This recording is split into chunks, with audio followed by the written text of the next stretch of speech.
नमस्कार, स्वागत है आप सभी का टीवी 27 न्यूज के इस खास कार्यक्रम में। मैं पूनम आज आपको एक ऐसे शख्सियत से रूबरू कराने जा रही हूं जिन्होंने छत्तीसगढ़ में मेडिकल फील्ड में एक बहुत ही उम्दा काम किया हुआ है। मैं बात कर रही हूं रामकृष्ण केयर हॉस्पिटल के managing and medical director doctor Sandeep Dave ji के बारे में। आइए उनसे चर्चा शुरू करते हैं। नमस्कार सर, आपका हमारे प्रोग्राम में स्वागत है। जी। सर, टेक्नोलॉजी के साथ मेडिकल फील्ड दिन ब दिन एडवांस हुए जा रहा है, इसको लेकर क्या संभावनाएं आपको दिखती हैं इन फ्यूचर? देखिए, नई नई चीजें आती जाएंगी, नई नई टेक्नोलॉजी आती जाएंगी, क्योंकि उतनी ही कठिन बीमारियां भी होती जा रही हैं। जी। तो जितनी कठिन बीमारियां होती जा रही हैं, वैसे ही हमको अपने आप को भी अपडेट करना पड़ता है। हमको नई टेक्नोलॉजी, नए समायोजन करने पड़ते हैं जी। और जिनसे हम ज्यादा से ज्यादा लोगों को उनका लाभ पहुंचा सकें। जी। प्रयास ये सबका जारी है, वैज्ञानिकों का, टेक्नीशियनों का, इंजीनियर्स का। जी। और ये कोलैबोरेटिव फील्ड है जिसमें हर कोई अपना अपना पार्ट अपने अपने तरीके से निभा रहा है। जी। सफल व्यक्ति के पीछे अक्सर कई व्यक्तियों का हाथ होता है। आपके सफलता के पीछे आप किन व्यक्तियों का साथ कहेंगे? सबसे पहले तो अपनी सफलता का श्रेय मैं अपने परिवार को देना चाहूँगा। जी। और मेरे परिवार में मेरे पिताजी, जिन्होंने मुझे हमेशा प्रोत्साहित किया कि मैं पढ़ाई पे ज़्यादा फोकस रखूं। मेरी गलतियों को हमेशा माफ़ किया। कभी उन्होंने मुझे ये नहीं बोला कि यार तुम इसको इस तरीके से क्यों किए। जी। उन्होंने अपनी पूरी ज़िंदगी में मेरे ऊपर कभी हाथ नहीं उठाया। मेरी माताजी, जिन्होंने कठिन परिस्थितियों में रह के भी मेरा लालन पालन किया। मेरी बीमारी के समय में वो हमेशा से साथ रहती थी। जब मैं बचपन में जब मैं बीमार पड़ता था।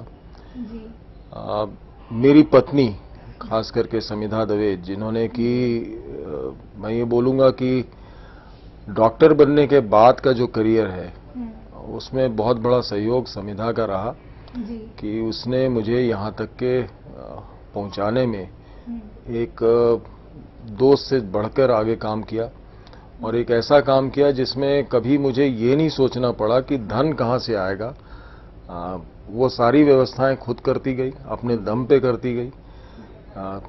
ये अस्पताल भी जो आप जिसमें बैठे हुए हैं हम, ये अस्पताल भी जमीन जब उसने खरीदी थी तो मुझे पता नहीं चलने दिया। जब अस्पताल बनने के बारे में उसने तैयारी शुरू करी तो उसने मुझे अंतिम समय में बताया कि मैंने नक्शा बनवाने के लिए दिया हुआ है, मैं आर्किटेक्ट फाइनल कर चुकी हूँ और हम एक नया अस्पताल बना रहे हैं। तो कहीं ना कहीं मैं ये मानता हूँ कि अस्पताल वाली जर्नी या प्रोफेशनल जर्नी में मेरी पत्नी का बहुत ज़्यादा हाथ रहा है मेरे कैरियर ग्रोथ में। जी बिल्कुल।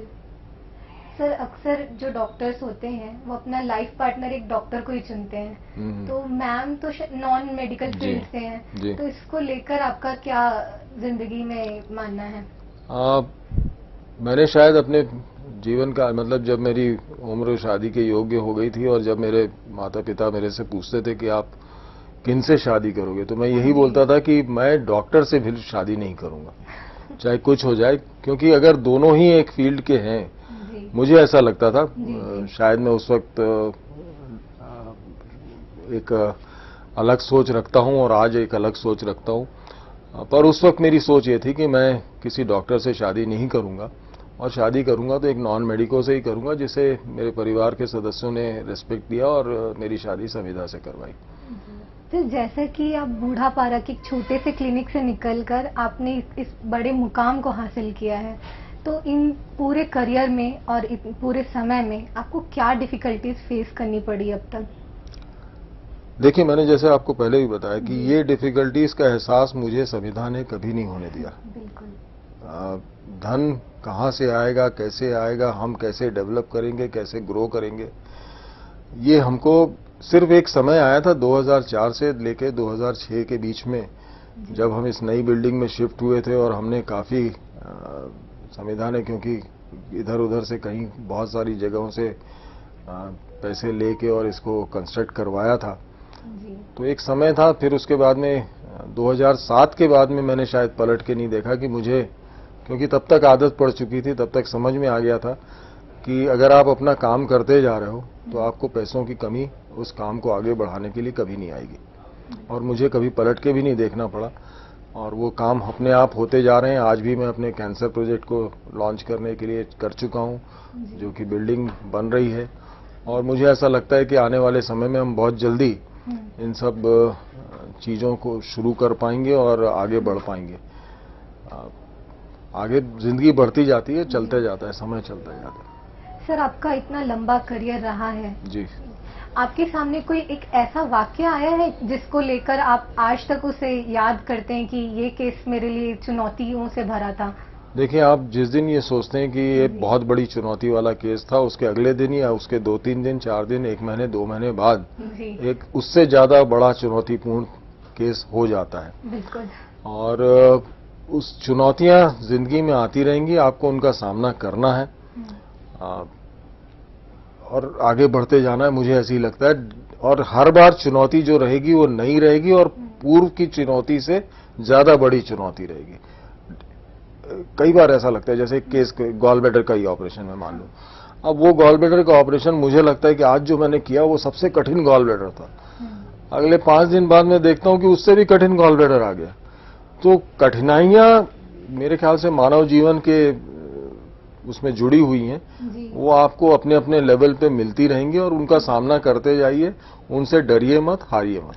सर, जैसे अब हम चुनौतियों की बात कर रहे हैं, हाल ही में हमने पेंडेमिक फेस किया ग्लोबली, साथ में अभी स्वाइन फ्लू के केसेस पिछले वर्षों में बढ़े हैं। छत्तीसगढ़ की बात करें तो ये चुनौतियां आप दिन ब दिन जो फेस कर रहे हैं, इसे सुधारने के लिए आप निरंतर क्या प्रयास करना चाहेंगे? देखिए, वो समय अब निकल चुका जब हम इन चुनौतियों को सुधार सकते थे, क्योंकि जो हमने इस एनवायरनमेंट को दिया है, जो हमने बोया है वही हम काट रहे हैं। हमने इस एनवायरनमेंट के साथ बहुत खेला, हमने उसको इतना पॉल्यूट कर दिया है कि अब हम इन्फेक्शियस डिजीज से नहीं बच सकते।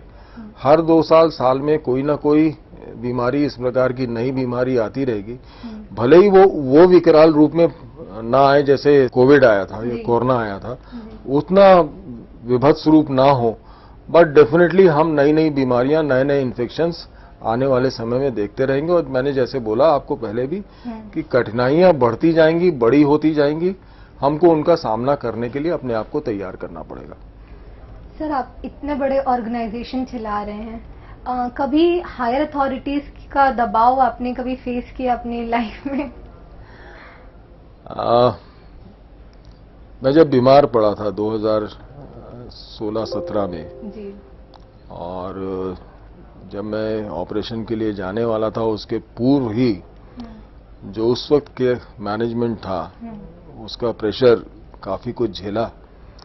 और मतलब एक वक्त ऐसा भी आया था जब मुझे लगा कि शायद मुझे अपना एक नई इनिंग खेलनी पड़ेगी, नई जगह पे खेलनी पड़ेगी। पर ईश्वर का आशीर्वाद रहा कि उस कठिनाई को भी मैं झेल गया और आगे बढ़ गया। और आज वापस से मैं अपनी अस्पताल को रीएस्टेब्लिश करने में लगा हुआ हूं और इस कोशिश में लगा हुआ हूं कि जिस चीज के लिए रामकृष्ण जाना जाता है, एक पर्सनलाइज केयर और एक ऐसा जो कि अफोर्डेबल हो, एक्सेसिबल हो सबको, उस कोशिश में वापस लगा हुआ हूं।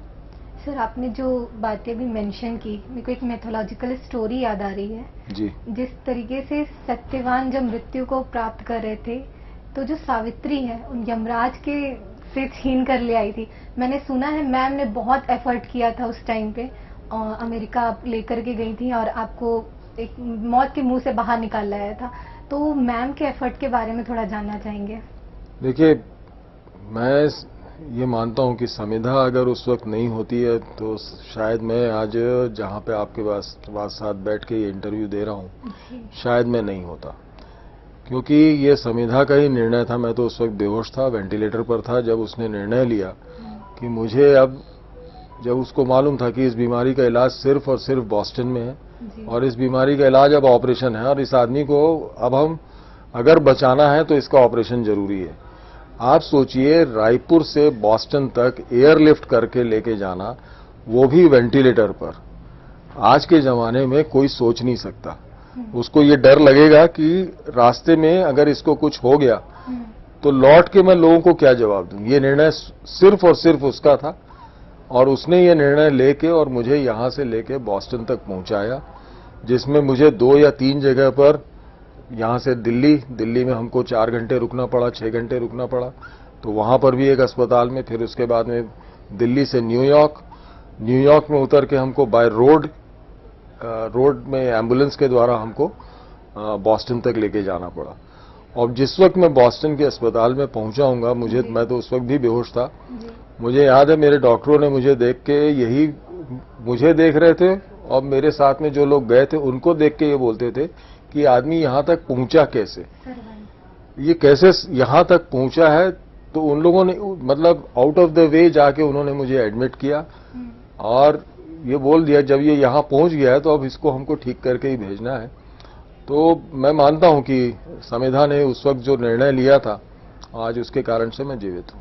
एक तरीके से इमोशनल मोमेंट कहा जा सकता है आपके जी, लाइफ बहुत का। बड़ा इमोशनल मोमेंट है। मैं जब वो फोटोग्राफ्स देखता हूं और उसमें मेरे भाई मेरे साथ में थे जो कि आज वो जीवित नहीं है, उनका भी बहुत सहयोग रहा। उन्होंने इतना मतलब उस वक्त ये समिधा और प्रदीप भाई दोनों मिलके मुझे यहाँ से बॉस्टन तक लेके गए थे। डॉक्टर गिरीश अग्रवाल भी साथ में थे और जब एयरक्राफ्ट उड़ा है ऊपर तो इन लोगों ने मुझे यही बताया था कि मेरी पल्स और मेरा ऑक्सीजन सैचुरेशन बहुत नीचे आ गया था। तो उस वक्त वो डरे कि कहीं हम वापस तो नहीं लेके जाना पड़ेगा, पर कुछ देर में उन्होंने स्थिति संभाली और फिर एक बार स्थिति संभल गई तो मुझे बॉस्टन तक पहुंचाया। सर, जैसा आपके ने बताया फैमिली सपोर्ट रहा है अभी तक, आप अपनी बिजी लाइफ में कैसे फैमिली के लिए टाइम निकाल पाते हैं अभी? मेरी फैमिली का यही सबसे बड़ा सपोर्ट रहा कि कभी उन्होंने मुझसे ये शिकायत नहीं करी कि आप हमें समय नहीं देते। जी। समय डेफिनेटली बहुत कम निकलता है। मैंने आज तक के गिनती की पारिवारिक छुट्टियां बिताई होंगी।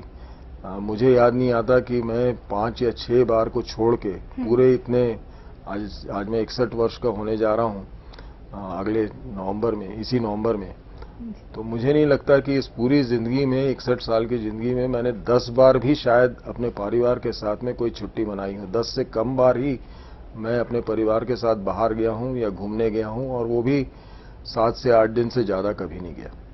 सर, ये आपके डेडिकेशन को दिखाता है। नहीं, ये मेरे परिवार का ज्यादा, उसमें मेरे परिवार का हाथ है कि उन्होंने मुझे इतनी छूट दी कि आप ज्यादा से ज्यादा समय अपने जिस प्रोफेशन के लिए आप पैदा हुए हैं उसमें काम कर सकें। सर, जो डॉक्टर्स होते हैं वो अक्सर अपने पेशेंट्स को कहते हैं कि मीठा ना खाएं, जंक फूड ना खाएं, नमक एक संतुलित मात्रा में लें। एक डॉक्टर इस चीज को कितना फॉलो कर पाते हैं? आपका डाइट चार्ट क्या है सर? मेरा डाइट चार्ट सुनेंगे आप तो परेशान हो जाएंगे। मैं बहुत बड़ा फूडी हूँ, मतलब, और अभी विगत 20-25 वर्षों से जब से मुझे डायबिटीज हुई है जी। मुझे काफी कंट्रोल रखना पड़ता है और काफी ध्यान रखना पड़ता है अपने खान पान पर हफ्ते में एक दिन ऐसा आता है जिस दिन मैं पूरी खुली छूट रहती है मुझे कि मैं सब कुछ खा सकता हूँ। जैसे चीट मिलिंग मैं जरूर करता हूँ। डेफिनेटली एक दिन में ऐसा रहता है जिस दिन मैं पूरी चीटिंग करता हूँ और जो खाने की इच्छा रहती है वो खाने की कोशिश करता हूँ। अदरवाइज मेरी डाइट बहुत कंट्रोल्ड है। मैं सुबह हल्का पोहा या इस प्रकार का कोई नाश्ता करता हूँ, पोहा इडली या कुछ इस प्रकार का, या कॉर्नफ्लेक्स हो गया। उसके बाद में मैं दोपहर में सिर्फ वेजिटेबल्स और दही लेता हूँ। शाम को किसी प्रकार का फ्रूट ले लेता हूँ 5-6 बजे के आसपास, और रात को 2 रोटी, दाल चावल सब्जी, इसके अलावा मैं कुछ नहीं खाता। सर, मैम के हाथों की कोई ऐसी डिश फेवरेट आपकी? जब कोविड काल था जी, तब मैंने और मेरे बेटे ने दोनों ने बहुत एंजॉय किया, और वो नॉनवेज नहीं खाती पर उन्होंने उस दौरान में हर प्रकार का चिकन भी बनाया, हर प्रकार की सब्जी भी बनाई और हमने खूब एंजॉय किया। उनको खाना बनाने का शौक नहीं है, पर जब भी जो भी वो चीज बनाती हैं उसमें बहुत स्वाद आता है। उन्होंने हमें बिरयानी भी बना के खिलाई और मैं आपको बोल सकता हूँ दावे के साथ कि वैसी बिरयानी मैंने कभी नहीं खाई थी। सर, मैम की बातें निकली हैं, जो हम गर्ल्स फीमेल्स होती है उनको सरप्राइज बड़ा पसंद होता है। आपने कभी मैम के लिए कोई सरप्राइज प्लान किया है सर ऐसा? आज तक के हम दोनों ने एक दूसरे को, सिर्फ उन्होंने ही मुझे ज्यादा सरप्राइज दिया होगा, मैं उनको कोई सरप्राइज नहीं दे पाया। सर, आप प्लानिंग कर रहे हैं तो अभी से इंटरव्यू के बाद आप उन्हें कोई सरप्राइज देंगे? मैं शायद कभी भी उनको सरप्राइज नहीं कर पाऊंगा। वो मुझे इतना ज्यादा जानती हैं कि हर चीज पे वो समझ जाती हैं कि मैं अगला स्टेप मेरा क्या होगा। पर मुश्किल है, बहुत मुश्किल है कि उनको मैं कोई सरप्राइज दे पाऊं। कोशिश की थी कि 3 सितंबर को जब उनका जन्मदिन था तब हमारी क्रिटिकल केयर की कॉन्फ्रेंस थी और उस दिन रात को उनका उसी कॉन्फ्रेंस में पहली बार उन्होंने शायद अपने बर्थडे पर कोई केक काटा हो, वो पहली बार था कि उन्होंने केक काटा। कॉन्फ्रेंस में सब लोग मौजूद थे और उस दिन में जो उन्होंने एंजॉय किया, एक बाहर से सिंगर भी आई हुई थी पूर्वा मंत्री करके, तो वो एंजॉयमेंट मैंने और मेरी वाइफ ने शायद जिंदगी में कभी नहीं पाया होगा जो हमने उस 3 सितंबर को मेरे दोस्तों ने एक हम दोनों के लिए एक प्रकार का सरप्राइज था कि उन्होंने केक कटिंग से लेके इस प्रकार की पूरी एक्टिविटी प्लान करके रखी थी। सर, आपकी हॉबीज क्या है? मैम, आज की तारीख में तो मैं आपको सिर्फ यही बोल सकता हूं कि मेरी मेन हॉबी अब ये हो गई कि मैं ऑपरेशंस ज्यादा से ज्यादा करूं। मेन हॉबी के रूप में अगर आप बोल सकते हैं, हॉबी बोल लें, मेरा प्रोफेशन बोल लें, मेरा पैशन बोल लें, जो भी बोल लें, आज की तारीख में सिर्फ इतना ही है। जो समय बचता है उसमें मैं या तो पढ़ना पसंद करता हूं या यूट्यूब पे अपने डिफरेंट सर्जन्स के ऑपरेशंस देखना पसंद करता हूं। तीसरा, अगर मैं कोई चीज पसंद करता हूं तो वो म्यूजिक है या फिल्म्स है। उसके अलावा कोई घूमना जो बहुत बड़ा शौक हुआ करता था मेरा, फॉरेस्ट जाना जो बहुत ज्यादा बड़ा शौक हुआ करता था, महीने में एक बार मैं जरूर कोई ना कोई फॉरेस्ट जाया करता था, वो विगत 10-20 वर्षों से लगभग समाप्त हो चुका है। अब सिर्फ और सिर्फ सर्जरी। सर, मैं इस इंटरव्यू के पहले आपके बारे में कुछ पढ़ रही थी, कुछ पेशेंट से मैंने बातचीत की है तो उन्होंने सभी ने यही मुझे आपके बारे में बताया कि आप किसी भी बड़े ऑपरेशन के पहले उन्हें इतना सहज कर देते हैं कि हमें पता ही नहीं चलता कि हम इतनी बड़ी बीमारी, हम इतना बड़ा ऑपरेशन करने जा रहे हैं। सर, क्या ये आपकी पर्सनल टेक्निक होती है उनको कूल डाउन करने, काम डाउन करने के लिए? देखिए, कोई भी मरीज, क्योंकि मैं उस दौर से भी गुजरा हूं जब मेरा खुद का ऑपरेशन होना था और मैं इस चीज को भली भांति जानता हूं कि कोई भी मरीज जिसका आप ऑपरेशन करने जा रहे हैं, चाहे वो छोटा से छोटा ऑपरेशन क्यों ना हो, वह इतना एंग्शियस रहता है, उसको ये लगता रहता है कि मैं शायद अब ऑपरेशन थिएटर से बाहर ही नहीं आऊंगा। और इस प्रकार की भ्रांतियां हमारे समाज में बहुत ज्यादा फैली हुई हैं। उनको ये लगता है कि मुझे बेहोशी की दवा दी जाएगी तो मैं बेहोशी से बाहर आऊंगा कि नहीं आऊंगा। आप कितने बार हवाई जहाज में चढ़ते होंगे, ट्रेन में चढ़ते होंगे, पर क्या आपने कभी सोचा है क्या कि भाई मेरा हवाई जहाज उड़ेगा तो लैंड करेगा कि नहीं, एक्सीडेंट तो नहीं हो जाएगा, क्रैश तो नहीं हो जाएगा ट्रेन का? कभी नहीं सोचते हम चढ़ जाते हैं जी। पर ऑपरेशन थिएटर एक ऐसी जगह है जहां पर जब भी आप किसी मरीज को लेके जाते हैं वो बहुत ज्यादा एंग्शियस रहता है और अगर आपने उसकी एंग्जाइटी शांत नहीं की तो आप मान के चलिए आपको उसका सिर्फ और सिर्फ ऑपरेशन पोस्टपोन करना पड़ेगा या कैंसिल करना पड़ेगा, क्योंकि वो बहुत ज्यादा। इसलिए हमको उनको इस प्रकार की बातों में लगा के रखना पड़ता है। इसीलिए आपने पाया होगा कि कई सारे ऑपरेशन थिएटर्स में म्यूजिक सिस्टम भी लगे रहते हैं जी। उनको लोगों को लगता है कि ये डॉक्टर अपने क्या म्यूजिक सुन सुन के ऑपरेशन कर रहा है। म्यूजिक सबसे बड़ा रिलैक्सेशन है और म्यूजिक सिर्फ ऑपरेशन थिएटर में इसीलिए चलाई जाती है कि पेशेंट भी थोड़ा सा डाइवर्ट हो और थोड़ा सा डॉक्टर का भी जो है उसको उसके दिमाग में और कोई ख्याल ना आए। या तो म्यूजिक हल्की सी चल रही है उसका वो सुनाई दे, या फिर जो देख रहा है उसको अपने उसका हाथ चलते रहे। तो कहीं ना कहीं इस प्रकार की चीजें इसलिए करनी पड़ती हैं कि मरीज को हम रिलैक्स कर सकें जी। सर, आपने आर्थिक रूप से जो कमजोर तबके के लोग हैं उनका भी इलाज किया है आपने बेहतरीन तरीके से, वो भी आप इस बारे में कुछ बताना चाहेंगे हमारे दर्शकों को? देखिए, मैं हमेशा से लोगों के साथ जुड़ना पसंद करता हूं। मैं डिफरेंट समाज के लोगों के साथ जुड़ना पसंद करता हूं। मैंने कई सारे ऐसे समाज हैं जो भी मेरे पास में अप्रोच करते हैं कि साहब हमारे समाज के लोगों को आप क्या कंसेशंस दे सकते हैं, आपके अस्पताल में अगर हमारे समाज के लोग और कुछ इलाज करवाने आएंगे तो उनकी कोई सहायता होगी कि नहीं। मैं किसी को मना नहीं करता। मेरा प्रयास है, और मैं आज भी बताता हूं कि अगर मैं पूरे अस्पताल की तो गारंटी इसलिए नहीं ले सकता क्योंकि अब अस्पताल बहुत बड़ा रूप ले चुका है, हर कोई एक इंडिपेंडेंट यूनिट है जी। पर मैं अपने डिपार्टमेंट में जरूर ये कोशिश करता हूं कि मैं किसी मरीज को लौटने ना दूं जी। अगर उसके पास में पैसा नहीं है तो मैं अपने दोस्तों से, मेरे बहुत सारे ऐसे दोस्त हैं जो कि आगे बढ़ते हैं, जो समाज में बहुत बड़े बड़े लेवल पे पहुंच गए हुए बिजनेसमैन हैं या अफसर्स हैं, जिनको मैं रिक्वेस्ट करता हूं कि साहब अगर आप कुछ दान कर सकते हैं इस मरीज के लिए कम से कम उसकी दवाई जांच का खर्चा अगर उठा सकते हैं तो बाकी का जो खर्चा अस्पताल का है वो या मेरी जो फीस है उसको मैं चार्ज नहीं करूंगा। तो मैं ये प्रयास कर, और कई बार ये होता है कि अगर लगता है कि इस मरीज के पास में सही में बिल्कुल कुछ नहीं है तो मैं आउट ऑफ द वे जाके अपनी जेब से भी मैंने पैसे खर्चे किए और उनका इलाज करवाया। सर, अभी हाल ही के दिनों में हम देखे हैं कि रशिया यूक्रेन का वॉर हुआ तो काफी मेडिकल स्टूडेंट जो हैं जो आउट ऑफ इंडिया पढ़ने गए थे। सर, ऐसी क्या कमी आपकी नज़र में दिखती है कि वो इंडिया में मेडिकल एग्जाम्स क्लियर नहीं कर पाते, यहाँ मेडिकल के लिए पढ़ाई नहीं कर पाते हैं और उन्हें आउटसाइड ऑफ इंडिया जाना पड़ता है? देखिए, हमारा जो एजुकेशन सिस्टम है जी, उसमें जो कुछ भी कमियां हैं हाँ, वो कई सारे बच्चों को रोक रही हैं।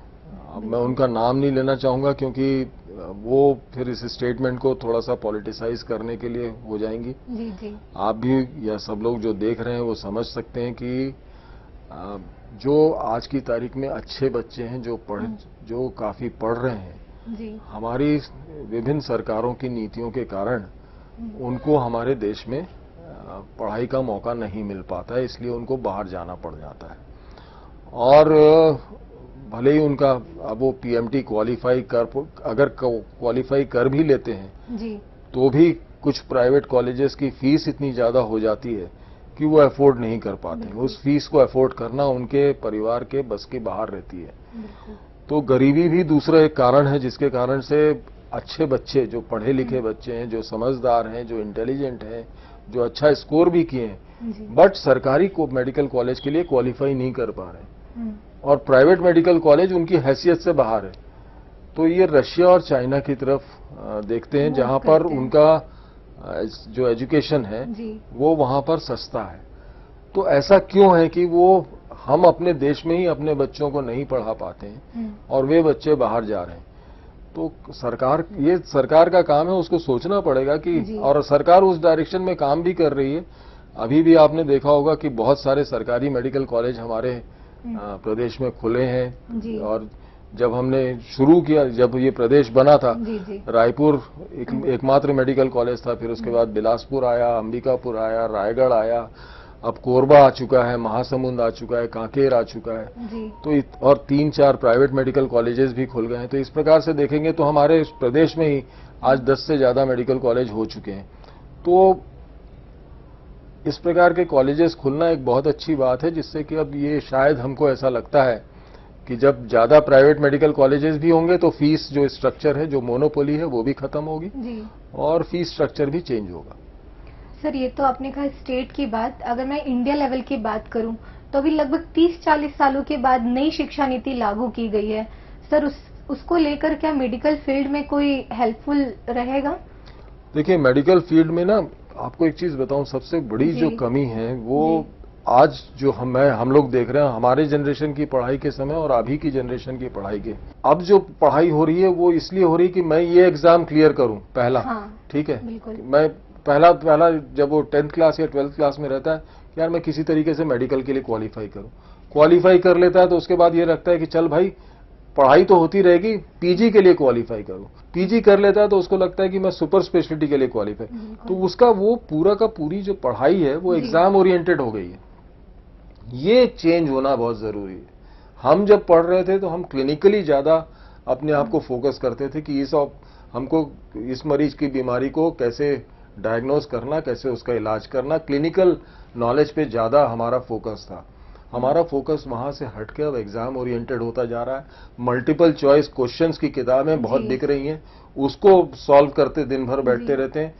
जो बेसिक्स हैं उसको हम नहीं पढ़ा रहे हैं। सर, मैं जाते जाते एक अंतिम क्वेश्चन पूछूंगी। हमारे व्यूवर्स के लिए आप हेल्दी लाइफस्टाइल के लिए क्या संदेश देना चाहेंगे? जो मेरे हिसाब से जो लगता है मुझे कि आप एक हेल्दी लाइफस्टाइल जिएं। हेल्दी लाइफस्टाइल अपने आप में संपूर्ण वाक्य है। हेल्दी लाइफस्टाइल मीन्स आप अच्छा खाएं। अच्छा खाना मतलब ये है कि आपके डाइट में 25% से ज्यादा, 25 से 30% से ज्यादा अन्न ना हो, या रेस्ट 70% पानी या वेजिटेबल्स या फ्रूट्स हो। दूसरा, एक्सरसाइज नियमित रूप से करें। जी। आप हर चीज के लिए स्कूटर या मोटरसाइकिल या कार का उपयोग ना करें। जहां आप पैदल जाके अपना काम कर सकते हैं या साइकिल पे जाके अपना काम कर सकते हैं, आप कोशिश करें कि वो पैदल चलें। आज हमको साइकिल एक्सरसाइज के रूप में क्यों चलाना पड़ रहा है? क्योंकि हम अपने नॉर्मल काम भी एक मतलब अगर बात करूं कि अगर मैं बुढ़ापारा में रहता था पुराना, जी जी। तो अगर मुझे कोतवाली तक भी चौक तक भी जाना है तो मैं अपना स्कूटर या कार में जा रहा हूं। जी। भाई वो वहां तक हम पैदल भी जा सकते हैं, तो क्यों नहीं जाते? बिल्कुल। हमको अपने आप को थोड़ा सा फिजिकली एक्टिव करना पड़ेगा। बच्चों को वीडियो गेम और मोबाइल गेम्स को छोड़ के और इन सब चीजों पे ध्यान देना पड़ेगा। फिजिकल आउटडोर गेम्स जो हैं उनको खेलने पे लगना पड़ेगा। तो एक हेल्दी लाइफस्टाइल बहुत ज्यादा आवश्यक है मेरे हिसाब से। जी। सर, आपने बहुत ही अच्छी इंटरेस्टिंग बातें बताई हम सभी को। आप इस पूरी चर्चा में हमारे साथ बने रहने के लिए आपका बहुत बहुत धन्यवाद। धन्यवाद मैम। तो ये थे हमारे साथ संदीप दवे जी, जिन्होंने बहुत ही अच्छी तरीके से हमें गाइड किया। मेडिकल फील्ड से लेकर एजुकेशन फील्ड सभी क्षेत्रों को लेकर बेबाकी से उन्होंने अपनी बातें कही। इस पूरी चर्चा में हमारे साथ बने रहने के लिए आप सभी का धन्यवाद। हम फिर मिलेंगे किसी नए शख्सियत के साथ नए प्रोग्राम में। तब तक के लिए बने रहिए हमारे साथ।